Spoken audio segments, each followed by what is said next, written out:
Salut les amis, j'espère que vous allez bien. On se retrouve pour l'analyse de nouveaux projets en crowdfunding immobilier. On est sur la première brique, on a reçu le petit mail et il y a deux nouveaux projets à collecter. Donc ce lundi, le premier les jumelles et le deuxième la noix. Collecte donc ce lundi à 10h et à 15h et on est sur deux projets assez différents et même en montant de collecte, 170 000 € pour le premier, 1 500 000 globalement pour le deuxième.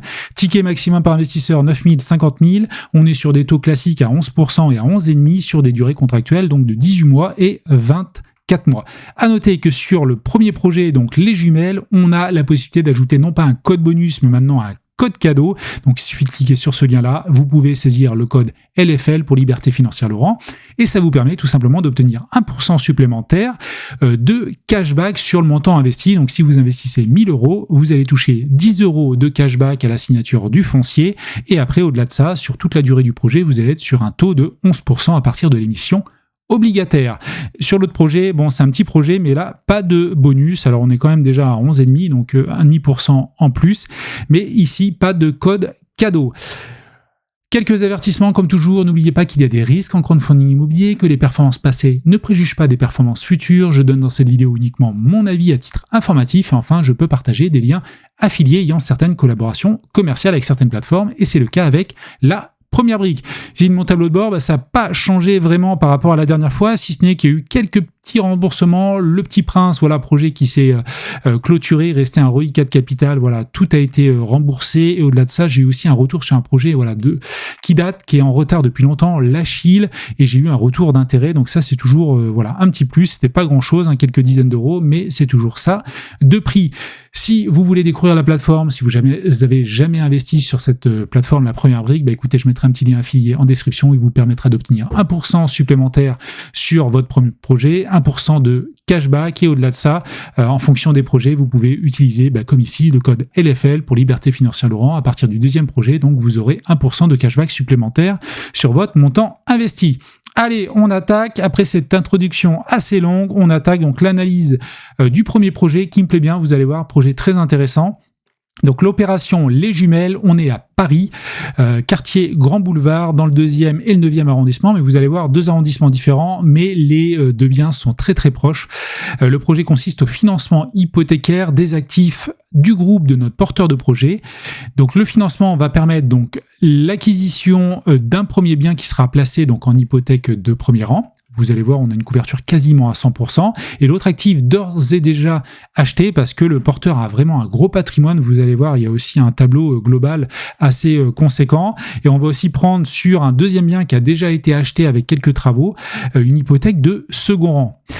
Les deux actifs sont des bureaux de 118 et 410 mètres carrés, situés tous les deux à proximité immédiate l'un de l'autre, au cœur de Paris. Notre porteur de projet a déjà effectué donc de lourdes rénovations, plus d'1 million d'euros, on verra ça tout à l'heure, sur l'actif qui est déjà acheté, tandis que l'autre bien qui va être acheté, sur lequel on va prendre une hypothèque de premier rang, j'espère que vous suivez bien, mais une fois que vous l'aurez compris, après le projet est beaucoup plus simple. Et écoutez, celui-ci il va faire, je crois, 80 000 € de travaux pour le rafraîchir un petit peu.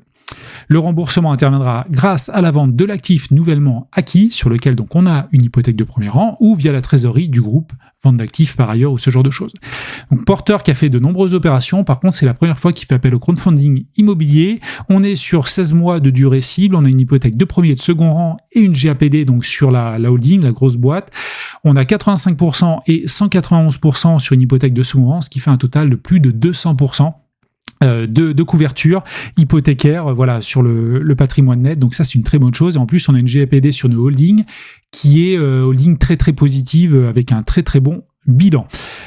On reviendra sur la synthèse à la fin. Mais ce projet me plaît bien. Je pense que vous le sentez déjà. Donc on est à Paris. Bon, on va pas s'arrêter là-dessus. On va regarder quelques visuels. Je crois que j'ai passé déjà les adresses. Ouais. Allez, on va aller sur Google Maps. Donc on est ici pour le premier bien qui est, sauf erreur de ma part, ici, et le deuxième bien est par là. Donc là, on peut rentrer par là, c'est le 9. Bon, après, je vais pas avoir de visuel, mais il y en a un petit peu plus sur la plaquette. Et le deuxième, lui, il est ici, il fait l'angle. Alors, on va descendre. Donc là, on a les deux emprises cadastrales. Donc le premier bien qui a l'air vraiment très qualitatif. Donc lui, c'est celui qui va être acheté et sur lequel on va prendre une hypothèque de premier rang à un peu plus de 80%. Donc ça, à gauche, c'est des visuels actuels. Donc il va rajouter 80 000 € et puis il va revoir un petit peu le bien, tout simplement rafraîchir un petit peu les choses, notamment je pense le sol, on voit là c'est des vieilles moquettes, il y a des choses à revoir. Et le deuxième bien, donc ça c'est celui qui fait l'angle, on voit on est à cet étage-là, donc rez-de-chaussée, premier étage. Je pense qu'il y a un étage ici, deuxième étage, donc on est au troisième étage. Donc là, il est déjà acheté, il a déjà fait des travaux, et là, on prend une hypothèque de second rang. Donc là, quelques visuels avant travaux, après travaux. Donc, c'est ce point-là qui est important à comprendre, mais s'il y a d'autres choses qu'on va voir. Donc, le premier bien, il va l'acheter 1 300 000. Nous, on prête 1 500 000. On a une hypothèque de premier rang là-dessus avec une couverture de 85%. Et le deuxième bien déjà acquis, qui fait partie un petit peu de cette foncière, globalement, 410 mètres carrés, 7 590 000 €. Pourquoi on prend une hypothèque de premier rang? Parce qu'il y a déjà un créancier en premier rang, c'est la BNP Paribas, et on va revoir ça par la suite. Quoi qu'il en soit, on a une couverture sur le capital net qui est de 276%. Donc ça, c'est très très intéressant. Est-ce qu'il y a d'autres informations à donner là-dessus? Non, pas particulièrement. Bon, là, on a un autre schéma qui montre, il y a une dette de 4 650 000 auprès de la BNP Paribas. Donc c'est ici 4 650 000 sur une valeur estimée de 7 590 000. Donc on peut largement prendre notre hypothèque de second rang. J'ai oublié de vous informer également ici, c'est noté que ce projet permet d'avoir des intérêts mensuels. C'est noté ici, les intérêts sont payés de façon mensuelle avec remboursement du capital in fine. Pourquoi cela? Parce que le bien qui est déjà acheté avec l'hypothèque de second rang, en fait, il est loué, donc il va amener des revenus qui vont pouvoir nous être reversés. Donc ça, moi, je trouve ça vraiment excellent. On est cohérent par rapport au projet, il y a de la location, il y a des rentrées d'argent, ça nous permet tout simplement d'avoir des intérêts en tant qu'investisseur. Alors, j'en étais où? Donc, le premier bien, 8 rue du Faubourg Poissonnière, donc on l'a vu, prix de foncier, donc 1 320 000. Et le deuxième bien, donc juste à côté, et lui, on voit bien qu'il a été acheté pour 5,6 millions, donc il a une valeur d'un peu plus de 7 millions aujourd'hui, et on a une dette de 4 650 000 à la BNP Paribas. Donc on est au troisième étage, on a vu ça. Les travaux, donc il prévoit une enveloppe à son niveau de 80 000 € pour réaménager l'ensemble. Et concernant l'autre projet, alors je crois que c'est ça, il avait déjà mis 405 000 € réinjectés dans le bien. Et voilà, donc les travaux sont déjà réalisés sur l'autre et loués. Pas d'urbanisme sur les deux projets, c'est toujours un point positif à souligner. Et enfin, concernant la revente, alors sur le bien qui est déjà loué, où on a une hypothèque de second rang, c'est la partie basse. Donc il va être gardé en fait dans la foncière, le porteur veut le garder à titre patrimonial parce que c'est loué aujourd'hui pour un loyer de 302 000 €. Et concernant le premier, donc là il veut faire un achat-revente, il achète 1,3 million, il revend 1,8 million, il y a quelques frais, on peut revenir sur la grille, il n'y a pas d'ailleurs le bilan financier, mais donc on l'achète 1,3 million, il y aura sûrement quelques frais, il veut le revendre 1,8 million. Alors, je descends un petit peu. Donc là, on a quelques études de marché, des comparatifs avec d'autres biens. On est ici à 10 000 € le mètre carré, sachant que si je reviens encore sur cette slide-là qui est importante, 118 mètres carrés pour 1 300 000, ça veut dire globalement qu'on est un peu plus de 10 000 € le mètre carré. Voilà. Et si on le revend à 18 000, on va être sûrement aux alentours des 10-15 000. Sur celui-ci, on est même un peu plus, 410 000 €, on est un peu plus de 15-20 000 €. C'est peut-être pour ça qu'ils veulent le garder, d'ailleurs, je ne sais pas, peut-être plus qualitatif. Alors, vis-à-vis du prix de sortie, donc là, on est sur un bien à 10 000, là, on est sur un bien à 15 000. Vous voyez, on est globalement dans les prix sur le bien qu'on veut revendre. 14 000 ici.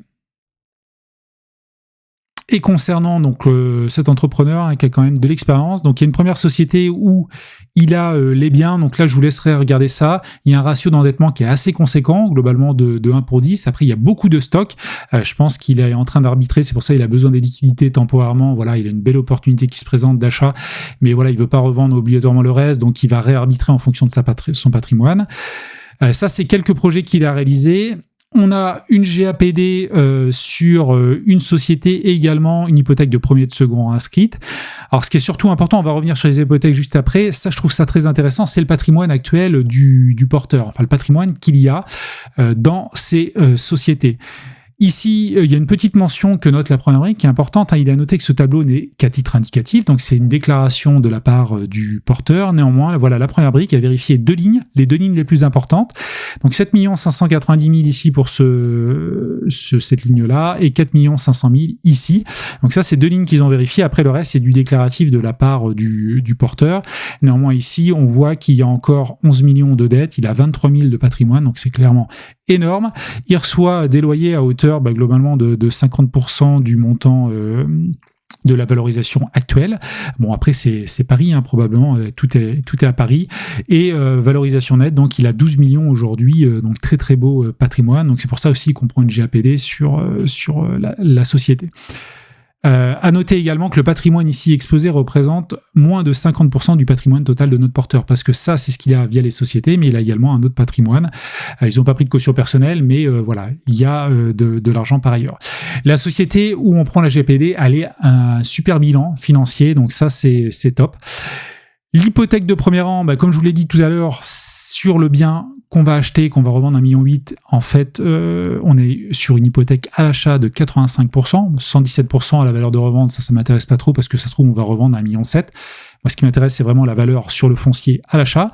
Et on a une hypothèque de second rang où là, en fait, après la banque, sur la valeur nette, je dis bien, on retire la dette qu'il y a à BNP Paribas, ce qui nous reste, en fait, on a une couverture à 191%, ce qui fait qu'au total, on a une couverture à plus de 200% et c'est vraiment très conséquent. Concernant le financement, alors il apporte très peu. Alors il a indiqué que voilà, c'est une toute petite somme. Après, il va apporter quand même sur ses fonds propres 80 000 € pour les travaux sur le bien numéro 1, où il y a une hypothèque de premier rang. Et après, il a injecté pas mal de liquidités aussi sur les travaux du second. Voilà, c'est faible. Néanmoins, vu le bilan de sa société et puis également la couverture et les autres aspects, l'emplacement premium aussi des biens, je trouve que c'est pas hyper gênant. Voilà, effectivement, on aimerait toujours avoir des apports plus conséquents, mais là, ça ne sera pas le cas sur ce projet. Alors, la synthèse, elle est là. Couverture hypothécaire en début sortie d'opération, ça, effectivement, c'est top. Santé financière de la société de projet, clairement. Attention quand même à l'endettement ou sur la deuxième société, mais après c'est lié aussi au stock actuel. Bon, il a levé beaucoup de fonds, il a aussi un gros patrimoine, il y a déjà pas mal de choses qui sont remboursées, donc c'est ok. Beau patrimoine du porteur et une expérience. Localisation des actifs, là, clairement on est super bien placé. Cash flow de la vente de l'actif financé permettant de rembourser l'emprunt grâce à sa seule vente, donc ça c'est ok. Et santé financière de la holding, RAS. Après, le seul petit bémol, effectivement, c'est une couverture, enfin une hypothèque de second rang, mais ça reste quand même voilà, complémentaire à la couverture qu'on a sur le bien avec 1,8 million. Et également, on a un cash flow donc locatif sur le bien où on prend une hypothèque de second rang, et sachant qu'également, si la valeur nette restante, en retirant BNP Paribas, est largement suffisante. Donc voilà, très très beau projet. Moi, voilà, je le dis rarement, je veux pas vous influencer, et ça reste mon avis, je le dis bien, c'est pas un conseil, mais moi je vais mettre un bon petit billet dessus. Ce projet me plaît bien, emplacement qualitatif, très très belle garantie, un porteur qui a de l'expérience et qui a un beau patrimoine également, on a la GAPD, deux hypothèques et puis des intérêts mensuels, ce que je recherche quand même pas mal en ce moment dans une stratégie de gamification de l'investissement. On va passer au second projet, l'opération Lannoy dans le département donc de l'Aude. On est à Narbonne, entre Béziers et Perpignan. Donc là, c'est un projet beaucoup plus simple de marchand de biens, j'ai envie de dire classique. On achète un petit immeuble, il y a 3 lots, ils vont faire une copropriété, ou du moins il va faire une copropriété, il va le revendre à la découpe, quelques légers travaux, voilà, pas beaucoup d'investissement, donc ça c'est bien, le fait qu'il n'y ait pas énormément de travaux, et partie commune, et les lots seront vendus en l'état, à l'exception de l'appartement du second étage, qui fera l'objet d'une rénovation. On est sur une marge de 22%, donc ça c'est assez intéressant. Il y a déjà 56% de préco, donc ça on regardera s'il y a des conditions suspensives. On est sur un porteur qui a de l'expérience, qui a commencé en 2014 et aujourd'hui donc qui sollicite la première brique donc pour avoir des fonds supplémentaires. On a une hypothèque de premier rang inscrite et une caution personnelle. On n'a pas d'intérêt mensuel ici. Néanmoins, on a une bonne couverture à 88%. Il faudrait regarder le décaissement. Je ne l'ai pas regardé. Tiens, on va essayer peut-être de le faire. Hop. Parce que l'autre fois, je me suis fait avoir. Je crois que c'est dans le contrat de prêt. Eh non, toujours pas. C'est étonnant que j'arrive pas à le télécharger. Il faudrait que je sollicite la première brique. Je comprends pas. D'habitude, j'y arrivais, mais j'y arrive plus. Ça permet de voir en fait ce qui va être décaissé dans un premier temps, parce que ça se trouve, ils vont pas donner les 170 000 €. Ils vont donner peut-être que le prix du foncier au départ et lâcher le reste après par la suite. Donc ça m'intéresse pour savoir peut-être qu'avec le premier décaissement, on a peut-être une couverture de plus de 100% ou à 100%. Ok, bah vous me le direz, hein. Comme l'autre fois, il y a une personne qui m'avait répondu, mettez-le moi en commentaire, hein, le décaissement initial, ça m'intéresse. La synthèse, on y reviendra à la fin. Allez, 24 avenue des Pyrénées. Mais oui, on n'est pas très très loin des Pyrénées à Narbonne.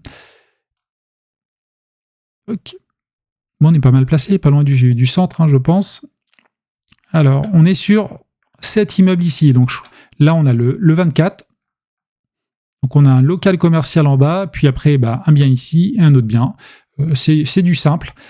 Clairement, si vous voulez commencer à investir dans l'immobilier, des petits projets comme ça, un petit immeuble de rapport, ça peut vraiment être intéressant pour vous pour commencer. Narbonne, assez grosse ville, hein, je ne pensais pas qu'il y avait autant d'habitants, 57 000 habitants, c'est assez conséquent.